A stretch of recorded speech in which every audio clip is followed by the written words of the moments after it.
के DNA test से match हुआ है, क्या कहना है?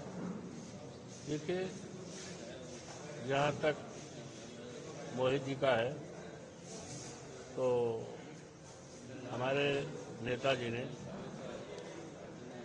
माननीय अखिलेश जी ने पहले ही आशंका जाहिर कर दिया था, इसलिए डीएनए टेस्ट का मांग भी किया था।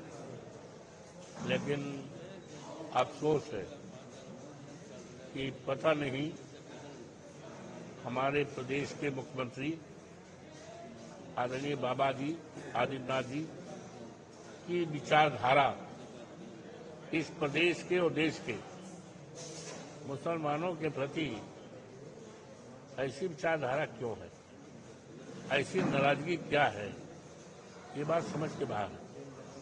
और ये डीएनए का जहां तक सवाल है, ये तो बहुत पहले रिपोर्ट आ गई थी कि डीएनए में रिपोर्ट जो है निगेटिव आएगी, आई भी, और सरकार के लोगों को पता भी थी।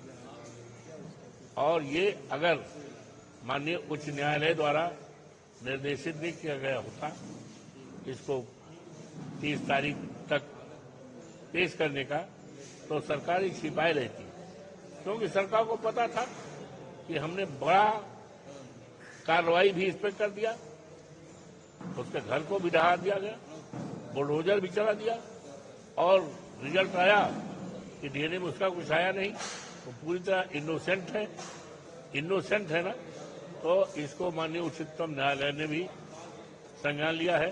तो ये जो भी काम किए गए हैं ये अच्छे नहीं है, देश के लिए अच्छे नहीं, देश की एकता के लिए, आपसदारी के लिए, भाईचारा के लिए और देश के सौहार्द के लिए ये बातें अच्छी नहीं है।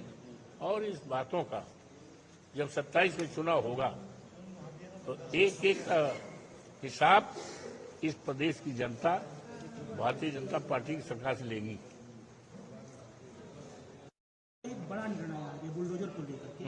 सुप्रीम कोर्ट का कहना है अनधिकृत निर्माण गिराने के लिए जो दिशा निर्देश बनाएगा वह पूरे भारत में और सभी धर्मों के लिए लागू होंगे।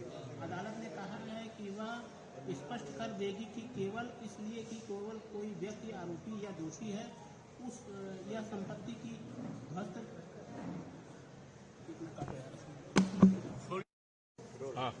सुप्रीम कोर्ट ने मंगलवार को कहा अनधिकृत निर्माण को गिराने के लिए वह जो दिशा निर्देश बनाएगा पूरे भारत में और सभी धर्मों के लिए लागू होंगे।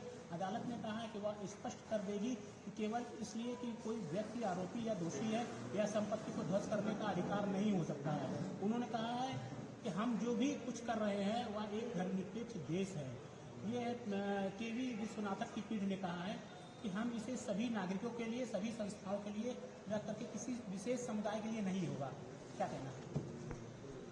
हमें गौरव है और गर्व है अपने देश की न्यायपालिका पर, और तमाम ऐसे मुद्दे जो देश के लिए बहुत बड़े खतरे हो सकते थे, देश के लिए बिलगाव व्यवस्था हो सकती थी, लेकिन माननीय उच्चतम न्यायालय ने अपने न्याय से, अपने निर्णय से उस समस्या का समाधान किया।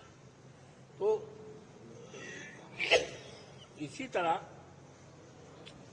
जो बुलडोजर के संबंध में उन्होंने अपना फैसला किया ये बड़ा सराहनीय है। इससे देश में आपसदारी, एकता, भाईचारा और जो अनेकता में एकता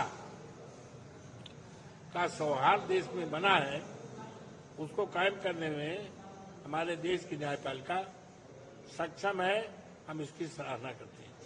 एक बार जो कार्रवाई हो जाती थी बुलडोजर को लेकर के वो तो अब चीजें खत्म हो चुकी हैं कि माननीय उच्चतम न्यायालय का निर्णय राष्ट्र हित में है, राष्ट्र की एकता और अखंडता को मजबूत करने के लिए है और देश को एक सूत्र में बांधने के लिए है। देश में भाईचारा, आपसदारी, सौहार्द के वातावरण को कायम रखने के लिए माननीय उच्चतम न्यायालय ने, माननीय न्यायपालिका ने देश हित में बहुत बड़ा काम किया है। इसकी कार्रवाई जितनी भी की जाए